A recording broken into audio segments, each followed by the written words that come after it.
Cuando Yuto Tanaka entró en la casa, esta le recibió con el olor que solo produce el olvido y que, a su vez, ayuda a traer de vuelta los recuerdos desterrados. Habían pasado 5 años desde la última vez que la visitó, y el polvo se había adueñado de cada rincón. Pero aquel era el único lugar en el que Yuto podía sentirse en paz, lejos del dolor que intentaba darle caza desde que se había quedado completamente solo.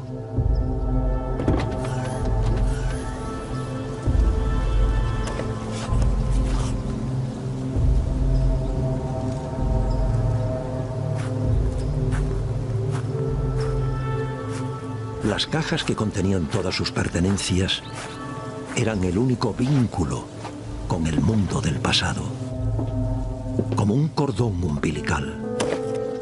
Como el mismo cordón umbilical que había mantenido unidas a su mujer Haruko y a su hija nacida y muerta sin nombre después de que una hemorragia intensa las arrancara de su vida.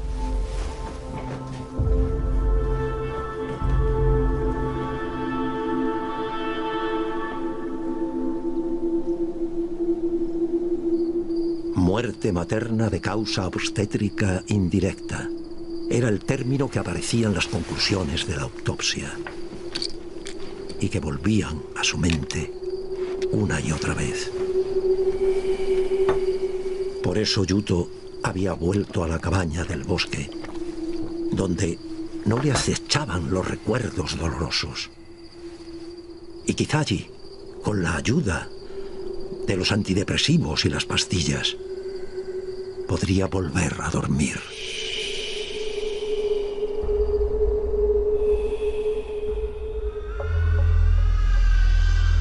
Al principio el sonido podría haber sido el maullido de un gato salvaje cazando en la noche. Pero, hasta donde Yuto recordaba, no se había dejado abierta ninguna ventana y el ruido procedía del salón. Guardó silencio. Era sin duda el llanto de un bebé, acompañado de unos estertores que a esas horas de la madrugada resultaban escalofriantes. Yuto saltó de la cama con la piel de gallina, pero con la necesidad de descubrir el origen de aquel misterio. Tras recorrer el pasillo principal, encontró abierta la puerta de entrada. Y allí, bajo el dintel, aguardaba una figura que reconoció al instante. Estaba de espaldas, pero uno sabía reconocer a la mujer con la que había estado casado más de 15 años, incluso aunque para entonces llevara más de 2 semanas muerta. Llevaba a su bebé sin nombre.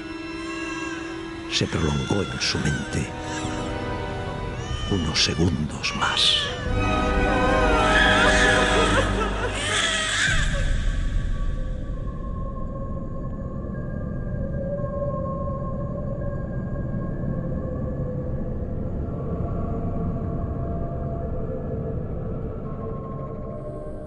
En esta historia que ustedes acaban de contemplar, seguramente con el mismo escalofrío que servidor, confluyen la maestría en la investigación de Javi Pérez Campos. Javi, buenas noches. ¿Qué tal, Iker? Buenas noches. Su investigación increíble sobre Inmaturi, que es su última obra, Inmaturi. La gran labor de nuestro equipo de recreaciones y del genial Manuel Romo. Y desde luego la voz inimitable de Primitivo Rojas, además de las músicas. Eso es una atmósfera. Eso es Inmaturi. De repente hemos sido ese hombre japonés atormentado y esa madre con el niño sin nombre. El mérito de todo esto, queridos amigos, y lo digo, es que no es fácil, adaptar esa esencia que solo tienen los japoneses. Lo hemos intentado. Esperamos haberlo logrado. Yo he sentido la carne de gallina, Javi. Y no te olvides de tus músicas. Está Bien. todo entremezclado en esta maraña de datos que Es muy bonito, ¿no? Porque además el propio Manuel Romo me cuenta que está disfrutando mucho recreando estas historias, porque ninguna además, si te fijas, se parece a otra, ¿no? Son historias muy particulares, a veces muy desconocidas, como esta que vamos a contar hoy, y son elementos que trascienden las fronteras y trascienden la cultura, ¿no? La cultura japonesa es muy particular y esta historia de la ubume, que es como se llama este tipo de fantasma, nos va a permitir ahondar en una serie de elementos que son realmente dignos de esa sección que se llama Creepy, de nuestros queridos Tomás Hijo y Pablo Vergel, porque... Ahora me vas a contar esto. Claro. Pero yo quiero decirles, las secciones son así en Cuarto Milenio, bien y bien. Empezábamos con el primer fantasma, ¿se acuerdan? El primer fantasma ibérico, de alguna manera. Lo descubre Javi, es decir, el trabajo de investigación de Javi en Inmaturi, en su última obra, es brutal. Y ahora vamos con la ubume, y cuando vemos los dibujos también entendemos el escalofrío y creo que lo hemos captado, ¿no? Se ha intentado captar este tipo de figuras que son parte de la patria inmaterial japonesa. Fíjate, Iker, estos son algunos de ellos grabados del Japón feudal, hechos directamente en papel de arroz. Es realmente una auténtica joya que puedan preservarse hoy en día. Estos los traía casi como ejemplos de lo temibles que son los fantasmas japoneses. No son fantasmas etéreos parecidos a los occidentales, ¿no? A veces, fíjate en estos fantasmas tan particulares, portan cabezas de sus víctimas. Siempre atormentados, además. Siempre ellos. atormentados, con los cabellos de sus víctimas enredados entre las muelas. Algunos incluso generan olores a podredumbre en el ambiente en el que se aparecen. Parece como con una criatura. Y este es el fantasma japonés que nos ocupa hoy, que es Ubume. Y es una historia realmente dramática que en el fondo, como decía, es transcultural, es decir, todas las culturas tienen el emblema casi de la madre vengativa, la madre que ha muerto durante el parto y que aparece presa de un dolor insoportable para a veces vengar la muerte del niño y otras veces para pedir justicia. La Llorona centroamericana, ¿no? Tú has estudiado bien, ¿no? La portuguesa, sí, claro, en Badajoz, también. en La Noche del Miedo. Y hemos Llorona. estado tú y yo en Japón, Claro. ¿sabemos lo que es esto? Hemos estado allí, hemos investigado el mundo de los fantasmas japoneses y es un mundo realmente impresionante. Ubume, que es el término que nos ocupa esta noche, viene de ubu o obo, que es como se denomina de alguna forma a los recién nacidos. Pero son niños que no han llegado a término, madres que han muerto durante el parto, bien por causas naturales, bien por enfermedades, por diferentes motivos, y que vuelven del más allá con esa criatura. Pero hay algo muy particular, Iker, y es que no son fantasmas embarazados, son fantasmas que llevan un feto en brazos, un feto al que continúan unidos a través del cordón umbilical y que se representan casi como una misma entidad. Es más, cuentan las crónicas que cuando la ubume se aparece, siempre viene acompañada del llanto del bebé. Y cuando el bebé llora, llora también la ubume. Ambos son casi como un organismo, un mismo organismo, que vienen de alguna forma a reclamar esa vida que no se les ha podido dar. Y ese llanto del bebé que hemos contado en decenas de ocasiones, tanto tú como yo, en nuestra España mágica, que es siempre el reclamo en la noche, la llamada al incauto, la sensación de que hay una especie de antena del más allá que ya está activada, es el llanto tremendo en la noche de un bebé, clásico en muchas de nuestras historias en cualquier región española. Claro, hay elementos que además que se repiten. Hay algo que me ha recordado a esas historias de las Urdes. Por ejemplo, algunos caminantes, algunos viajeros que andaban por caminos en los que transitaban las ubume, se encontraban con ellas. Y a priori no había nada que las hiciera especialmente, digamos, que identificara que aquello era un fantasma o algo sobrenatural, ¿no? La ubume llevaba a su bebé en brazos y se lo tendía al viajero para que lo cogiera un momento porque ella necesitaba hacer algo. Dicen las crónicas que cuando el viajero coge al bebé, la ubume desaparece, él se queda con el bebé en brazos y hay dos versiones. Una, que el bebé empieza a pesar cada vez más, hasta que el testigo descubre que es un bebé hecho de roca, de una roca muy pesada, con la forma del bebé, que tiene que terminar lanzando al suelo porque no puede sostenerla. Y hay otra versión, que es que el bebé empieza a llorar, y cuando el testigo intenta acunarlo y se lo echa en hombros, el bebé le muerde el cuello y entonces desaparece, y le produce un terror que provoca la muerte del propio testigo. Muerte de miedo, clásico. Los japoneses tienen una iconografía de la que hemos hablado varias veces y por eso cuando llegan al mundo del celuloide arrasan hace unos 20 y pico años cuando no entendemos su código porque realmente es otro mundo y ambos podemos decirlo. Yo creo que por fortuna Japón sigue siendo el otro mundo más otro mundo que existe en este mundo, permítame las redundancias. ¿Por qué? porque todavía hay una creencia profunda que viene de raíces y de fuentes muy antiguas, donde el sintoísmo es importantísimo, donde todo está un poco vivo y no acaba de estar muerto, donde todo puede lanzarnos un mensaje. Ese caballo negro, esa tez pálida, uno dice, ¿es el teatro japonés quien adapta las historias de fantasmas?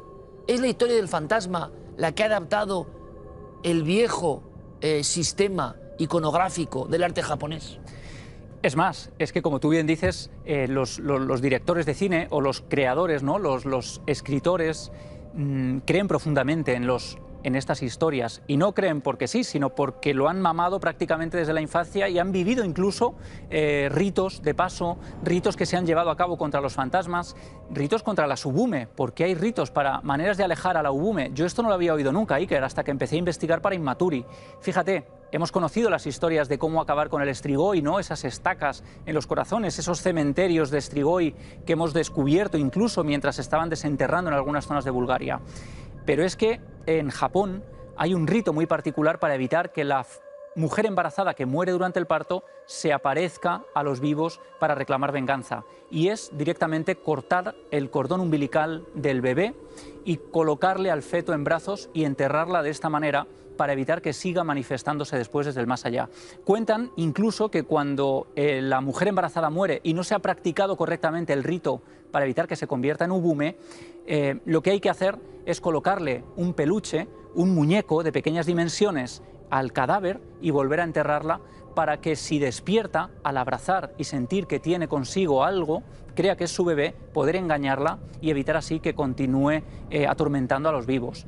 Y es que hay zonas del Japón feudal, o sea, del Japón rural, zonas, poblaciones pequeñas, donde todavía hoy, cuando muere una mujer o cuando muere incluso el feto, cuando muere por causas naturales, se llega a creer que puede convertirse en ubume esta mujer cuando muera.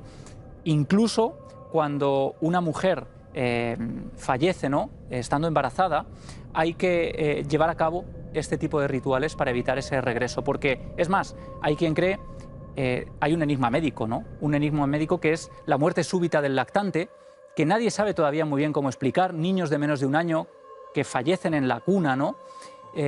No saben si por asfixia, no saben qué elementos. Pues en algunas zonas todavía se cree que las ubume regresan del más allá para llevarse las almas de estos niños y que son ellas las que producen este síndrome de la muerte súbita del lactante. Porque está en la cultura ancestral.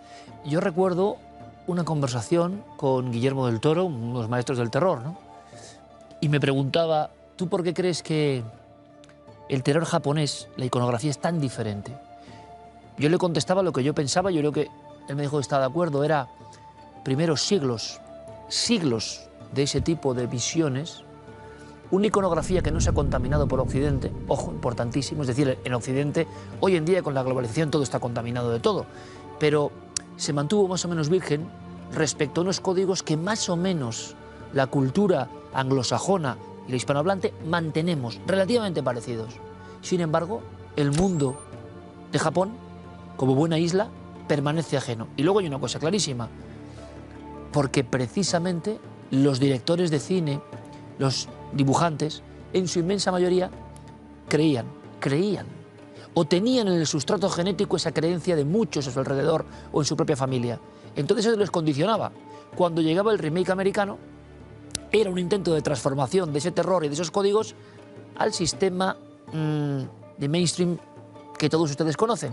Y había algo en esa juntura que no encajaba bien. Por eso las películas de terror japonés nos estremecían hasta la médula por lo incomprensible de su diálogo y por tanto era más interesante y más intenso, era lo no visto. Y cuando intentaba Hollywood recrear esas películas, en el fondo lo que hacía era una manufactura, una transformación, un maquillaje que a nadie le convencía del todo, ni a unos ni a otros. Claro, de hecho Occidente ha intentado asimilar culturalmente estas imágenes, ¿no? Estos yurei de los fantasmas atormentados con ropas blancas, con el cabello cayéndoles sobre el rostro. Fíjate, además aquí hay un elemento en las representaciones de la Subume en color ya en el siglo XVIII, aparecen las ropas ensangrentadas por debajo de la cintura. Esto es un elemento que tiene que ver evidentemente con el aborto, pero porque también la tradición dice que las subume están condenadas a vagar eternamente por un pantano sanguinolento y cuando regresan vienen con estas ropas manchadas de sangre. Incluso van repitiendo una palabra que es ovareu, ovareu, que significa nace, nace, como si le imploraran a su pequeña criatura de la que han desgajado que venga del otro lado para sentir casi lo que es la vida, ¿no? O sea, que va gritando nace, nace en su caminar errante fantasmal, porque en el fondo es una condena para ambos, ¿no? La historia del nonato.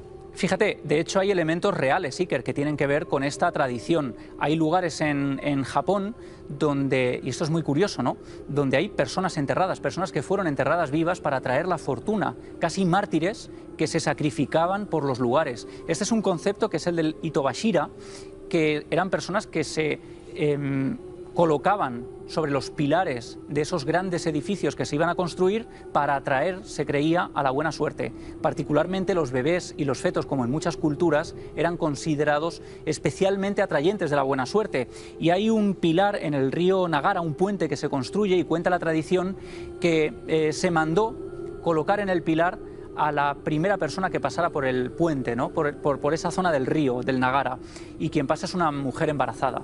Por tanto, la apresan, la colocan en ese pilar, porque además el término Itobashira significa literalmente pilar humano, y allí dejan a la mujer embarazada. Y dicen que desde entonces ese puente es un lugar temible porque la mujer convertida en ubume viene para atormentar, casi como en el cuento de ese gigante que se esconde debajo del puente, ¿no?, para atormentar a todos aquellos que cruzaban ese lugar. En esta investigación que además tú hiciste en un momento muy, muy importante, como nos contaste en tu vida, de muchas tribulaciones, de mucha hipersensibilidad, y que te metes en Inmaturi a hacerlo, sí, con esto no sé cómo no he sentido escalofríos buceando en la historia japonesa, ¿no? Porque es todo muy especial. En Japón, concretamente, es todo muy especial. Son fantasmas casi siempre vengativos, casi siempre, como decíamos, atormentados, y que tienen una gran facultad tanto para deformarse como para aparecerse en los umbrales de cualquier lugar, ¿no? No hace falta que sea un bosque abandonado, era la pura casa, y da mucho miedo cuando ves ese entorno con el tatami vacío completamente. Es todo iconográfico. Por cierto, hace no mucho tiempo, usted y yo estuvimos en un sitio donde más o menos cerca de unos pilares se encontró un bebé, ¿no? Sí, sí, y que contaremos pronto, porque nos ha sobrecogido ese o sea, lugar. Quiere decirse que todo eso que contamos usted y yo, y que la gente puede decir, ahí están Javi Iker con sus historietas que son milenarias en muchos casos, bueno, luego no tan lejos. Recuerda Cádiz, el cementerio de los niños nonatos, que nos trajo Paco Pérez Caballero en su día, pero esto lo hemos estado tú y yo ahí. Bueno, y en la propia Japón, en Japón, hay una historia que a mí me sobrecogió, que tiene que ver con esto, con el continuar enterrando bajo el suelo fetos para traer la buena suerte, y es que en el año 2018, esto apareció en las noticias de Japón, una familia compra una casa como otra cualquiera, y durante las noches escuchan un rascar en el suelo de la planta baja. Como es madera, piensan que son termitas y llaman a una empresa exterminadora de termitas. Y cuando llega allí la empresa y empieza a levantar el suelo para tratarlo y acabar con las termitas, lo que descubren es que debajo de ese suelo, en el que se escuchaba el rascar, había una serie de fetos metidos en tarros de cristal, en formol, que nadie sabe muy bien qué hacían allí. Sí que se descubre después que más de 80 años atrás había vivido allí un ginecólogo. No se puede hablar de un crimen porque nadie sabe muy bien a quién pertenecieron esos fetos, pero lo cierto y verdad es que debajo de la casa, tal y como se hacía mucho tiempo atrás, estaban colocados estos fetos. Esa familia en el 2018, Javi, me da igual que fuera uno técnico en informática, el otro hiciera satélites y el otro estuviera diseñando tablets. Estoy convencido que el primer sentimiento que les llega, ubume. Ubume. Inmaturi, la sección que continuará, por supuesto, clásica donde las haya, además catapultada por el gran Primitivo Rojas, porque no puede haber otro para contar estos relatos. Los fantasmas de los niños. Javi Pérez Campos, como siempre, gracias, amigo. Muchas gracias, Iker. Te contaré pronto otras historias. Aquí los bebés van acompañados de sus madres, pero ¿qué me dirías si te cuento, te adelanto, que hay crónicas de fetos y neonatos que se aparecían solos a las puertas de los cementerios? Me lo contarás. Nos lo contarás, que es lo importante. Más cosas, véanlas, están aquí.